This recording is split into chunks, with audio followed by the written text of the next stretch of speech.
All right, hey guys, we're going to start today with Genesis 40 and just read two chapters. So, ending on 41. And first, let's have some things to think about.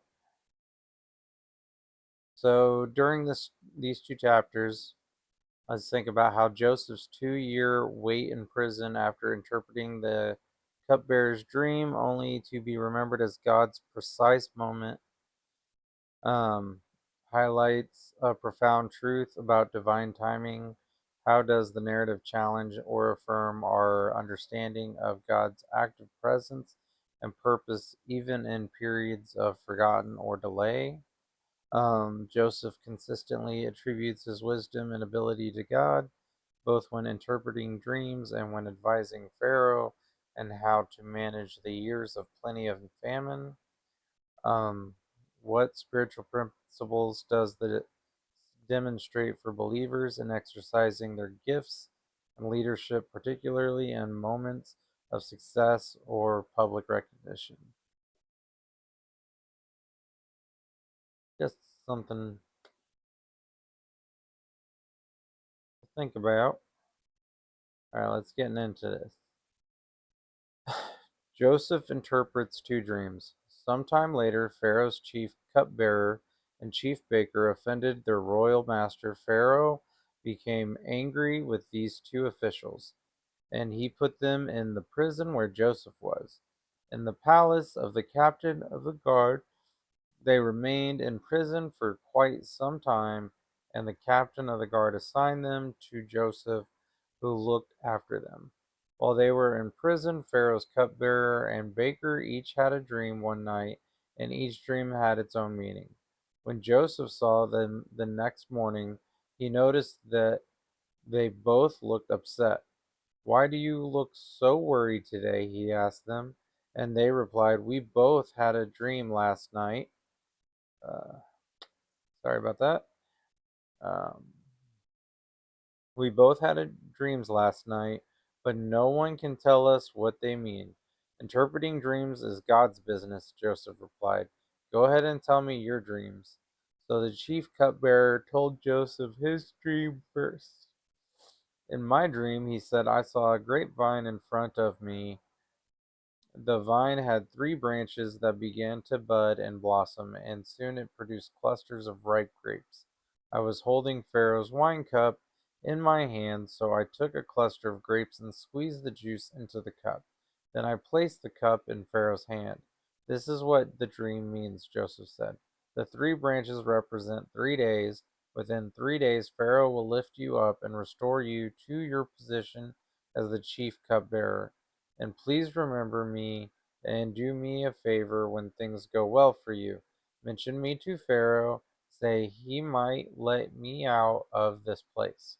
For I was kidnapped from my homeland, the land of the Hebrews, and now I'm here in prison, but I did nothing to deserve it.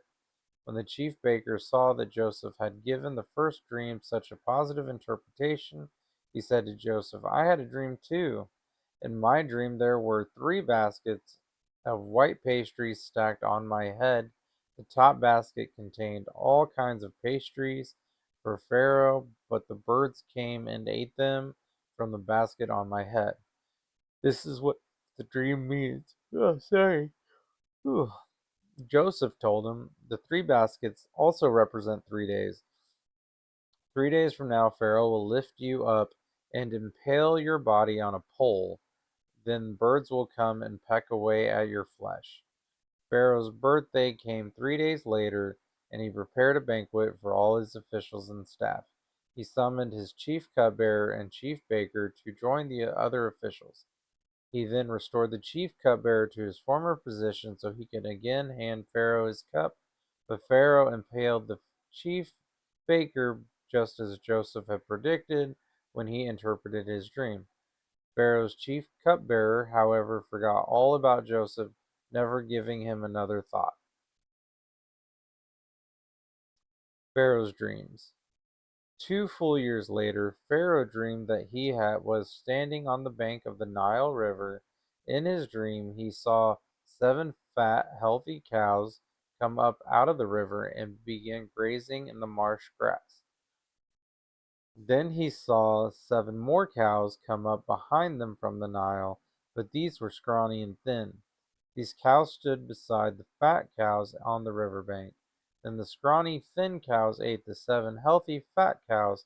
At this point in the dream, Pharaoh woke up, but he fell asleep again and had a second dream.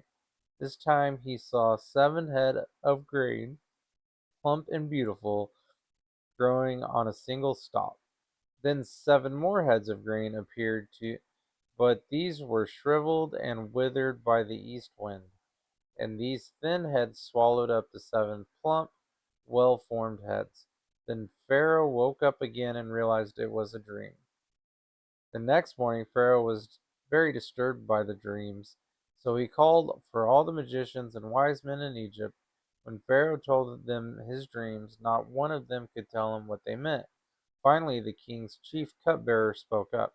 Today I have been reminded of my failure, he told Pharaoh. Some time ago you were angry with chief baker and me, and you imprisoned us in the place of the captain of the guard. One night the chief baker and I each had a dream, and each dream had its own meaning. There was a young Hebrew man with us in the prison who was a slave of the captain of the guard.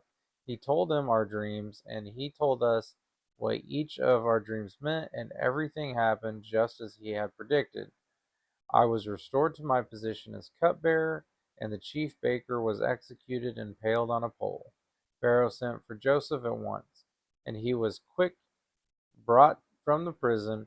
After he shaved and changed his clothes, he went and stood before Pharaoh. Then Pharaoh said to Joseph, I had a dream last night, and no one here can tell me what it means. But I have heard that when you hear about a dream, you can interpret it. It is beyond my power to do this, Joseph replied, but God can tell you what it means and set you in ease. So Pharaoh told Joseph his dream. In my dream, he said, I was standing on the bank of the Nile River, and I saw 7 fat, healthy cows come up out of the river and begin grazing in the marsh grass. But then I saw 7 sick-looking cows, scrawny and thin, come up after them. I've never seen such sorry-looking animals in all of the land of Egypt. These thin, scrawny cows ate the 7 fat cows. But after you wouldn't have known it, for they were still as thin and scrawny as before. Then I woke up, and in my dream I saw 7 heads of grain, full and beautiful, growing on a single stalk. Then 7 more heads of grain appeared, but these were blighted, shriveled, and withered by the east wind. And the shriveled head swallowed the 7 healthy heads. I told these dreams to the magicians, but no one could tell me what they mean. Joseph responded, both of Pharaoh's dreams mean the same thing. God is telling Pharaoh in advance what he is about to do. The 7 healthy cows and the 7 healthy heads of grain both represent 7 years of prosperity. The 7 thin, scrawny cows that came up later and the 7 thin heads of grain withered by the east wind represent 7 years of famine. This will happen just as I have described it, for God has revealed to Pharaoh in advance what he is about to do. The next 7 years will be a period of great prosperity throughout the land of Egypt. But afterward, there will be 7 years of famine so great that all prosperity will be forgotten in Egypt. Famine will destroy the land. This famine will be so severe that even the memory of the good years will be erased. As for having 2 similar dreams, it means that these events will have been decreed by God and he will soon make them happen. Therefore, Pharaoh should find an intelligent and wise man and put him in charge of the entire land of Egypt. Then Pharaoh should appoint as supervisors over the land and let them collect 1/5 of all the crops during the 7 good years. Have them gather all the food produced in the good years that are just ahead and bring it to Pharaoh's storehouses. Store it away and guard it so there will be food in the cities. That way there will be enough to eat when the 7 years of famine come to the land of Egypt. Otherwise, the famine will destroy the land. Joseph made ruler of Egypt. Joseph's suggestions were all well received by Pharaoh and his officials. So Pharaoh asked his officials, "Can we find anyone else like this man so obviously filled with the Spirit of God?" Then Pharaoh said to Joseph, "Since God has revealed the meaning of the dreams to you, clearly no one else is as intelligent or wise as you are. You will be in charge of my court, and all my people will take orders from you. Only I, sitting on my throne, will have a rank higher than yours." Pharaoh said to Joseph, "I hereby put you in charge of the entire land of Egypt." Then Pharaoh removed his signet ring from his hand and placed it on Joseph's finger. He dressed him in fine linen cloth and hung a gold chain around his neck. Then he had Joseph ride in the chariot reserved for his second in command. And wherever Joseph went, the command was shouted, "Kneel down." So Pharaoh put Joseph in charge of all of Egypt. And Pharaoh said to him, "I am Pharaoh, but no one will lift a hand or foot in the entire land of Egypt without your approval." Then Pharaoh gave Joseph a new Egyptian name, Zephanath-Paneah. He also gave him a wife whose name was Asenath. She was the daughter of Potipharah, the priest of On. So Joseph took charge of the entire land of Egypt. He was 30 years old when he began serving in the court of Pharaoh, the king of Egypt. And when Joseph left Pharaoh's presence, he inspected the entire land of Egypt. As predicted, for 7 years the land produced bumper crops. During those years, Joseph gathered all the crops grown in Egypt and stored the grain from the surrounding fields in the cities. He piled up huge amounts of grain, like sand on the seashore. Finally, he stopped keeping records because there was too much to measure. During this time, before the first of the famine years, two sons were born to Joseph and his wife, Asenath, and the daughter of Potipharah and the priest of On. Joseph named his older son Manasseh, for he said, "God has made me forget all my troubles and everyone in my father's family." Joseph named his second son Ephraim, for he said, "God has made me fruitful in this land of my grief." At the last 7 years of the bumper crops throughout the land of Egypt came to an end. Then the 7 years of famine began, just as Joseph had predicted. The famine also struck all the surrounding countries, but throughout Egypt there was plenty of food.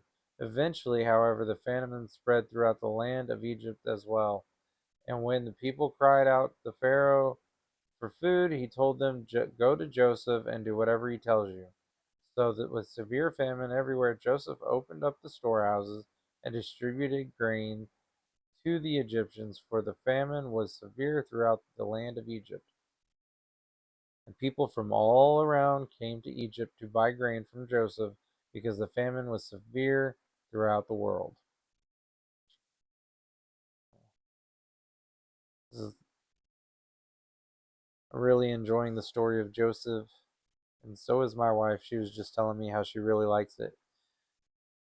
But all right, guys, that will be the end to tonight. We're wrapping up day 15. So we'll be back tomorrow. Have a good night.